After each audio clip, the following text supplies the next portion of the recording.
Inson tanasi tabiiy mo'jiza, ammo uning eng hayratlanarli xususiyatlaridan biri bu suyakning regeneratsiyasi, ya'ni o'zini tiklash qobiliyatidir.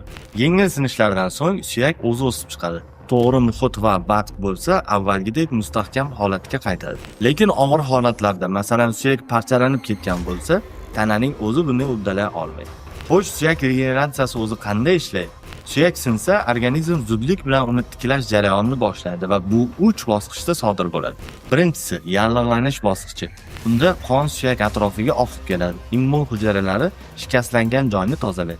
Keyingisi yumshoq kallus hosil bo'lishi. 1-3 hafta davomida suyak atrofida tog'ayga o'xshash yumshoq to'qima paydo bo'ladi. Va eng oxirgisi qattiq kallus va remodeling, ya'ni qayta qurilish jarayonidir. Bunda to'qima asta-sekin qattiqlashadi, suyak shakliga o'tadi va vaqt o'tishi bilan asl suyak kabi mustahkamlanadi. Tadqiqotlar shuni ko'rsatdiki, singan joyda hosil bo'lgan yangi suyak to'qimasi vaqtincha yuqori zichlikka ega bo'ladi. Lekin hamma holatda ham jarayon ideal kechavermaydi.